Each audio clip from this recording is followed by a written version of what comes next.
வணக்கம். தமிழன் செய்தி களம். தேர்தலிலும் தேர்தல் வாக்கு எண்ணிக்கையிலும் எவ்வளவு தில்லுமுள்ளு செய்தாலும் மக்கள் ஜெகன்மோகன் வெற்றி பெற வேண்டும் என்று வாக்களித்து உள்ளனர்.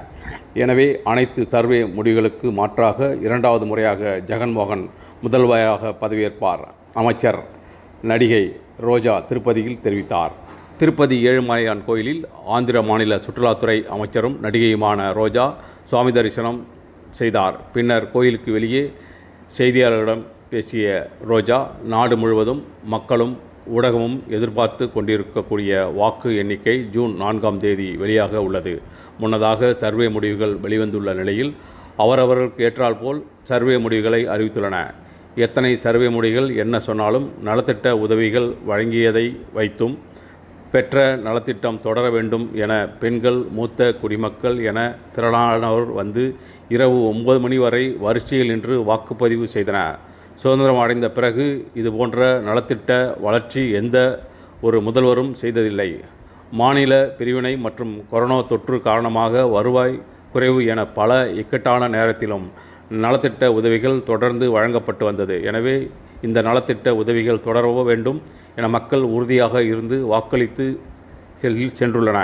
பாஜக கூட்டணி 2014ஆம் ஆண்டிலும் இதேபோன்று கூட்டணி வைத்தன. அப்போது மக்கள் பெரும் எதிர்பார்ப்புடன் வாக்களித்தனர். அதன் பிறகு தொடர்ந்து 10 ஆண்டுகள் இருந்தும் அவர்கள் மாநிலத்திற்கு வழங்க வேண்டிய எந்த நிதியும் வழங்கவில்லை.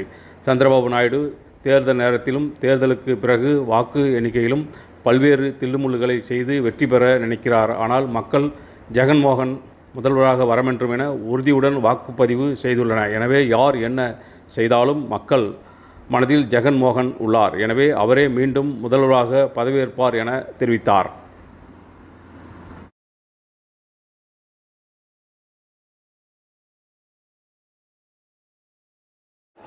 ఎప్పట్లాగే మన కలియుగ దైవం వెంకటేశ్వర స్వామి దర్శనం చేసుకొని ఆశీస్సులు తీసుకొని వెళ్తున్నాను. అండ్ ఈరోజు అందరూ కూడా రావటం మీరు అందరూ గమనిస్తున్నారు. అండ్ జూన్ 4th రిజల్ట్స్ వస్తున్నాయి కాబట్టి ప్రజలు, మీడియా అంతా కూడా చాలా ఆతృతగా ఎదురు చూస్తుంది. ఎవరికి కావాల్సిన స్టోరీలు వాళ్ళు వండుతున్నారు అనేది మనం గమనిస్తూనే ఉన్నాం. నిన్ననే ఎగ్జిట్ పోల్స్ కూడా రావటం జరిగింది. ఎవరు ఏం ఎగ్జిట్ పోల్స్ ఇచ్చినా, ఎక్కడ ఏం డిస్కస్ చేసినా ఫైనల్గా జరిగేది సెకండ్ టైం జగనన్న సీఎం. ఎందుకంటే ఈ రాష్ట్ర ప్రజలు సంక్షేమానికి, అభివృద్ధికి పట్టం కట్టడానికి రెడీగా ఉన్నారు. కాబట్టి మహిళలు, ముసలి వాళ్ళు పెద్ద ఎత్తున రాత్రి 9 అయినా కూడా ఎదురు చూసి ఓటింగ్ వేసి వెళ్ళటం మనం అందరం కూడా గమనించాం. సో మనకి స్వాతంత్రం వచ్చిన తర్వాత ఇంత పెద్ద ఎత్తున సంక్షేమాన్ని, అభివృద్ధిని ప్రజల కోసం అందించిన ఏకైక ముఖ్యమంత్రి జగన్మోహన్ రెడ్డి గారు. రాష్ట్రం విడిపోయి నష్టాల్లో, కష్టాల్లో ఉన్నా కూడా ప్రభుత్వ బాధ్యతగా ప్రజలకి మంచి చేయాలి, రాష్ట్రాన్ని అభివృద్ధి వైపుకు నడిపించాలి అని చిత్తశుద్ధితో పారదర్శక పరిపాలన అందించారు. కాబట్టి ఈరోజు మేమంతా కూడా చాలా కాన్ఫిడెంట్గా ఉన్నామన్న విషయాన్ని మీ అందరికీ తెలియజేసుకుంటున్నాను.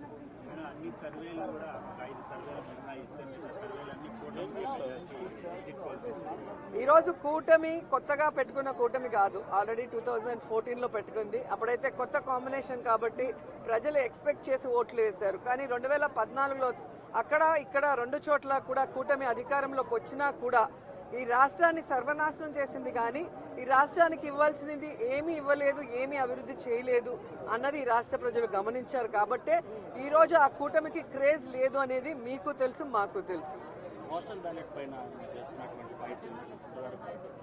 ఖచ్చితంగా ఈరోజు ప్రజలందరూ కూడా గమనించాల్సిన విషయం, వ్యవస్థలు ఏ విధంగా ఈరోజు చంద్రబాబు నాయుడు చేతిలో వాళ్ళు ఇష్టానుసారం చేస్తున్నారో మనం గమనిస్తున్నాం.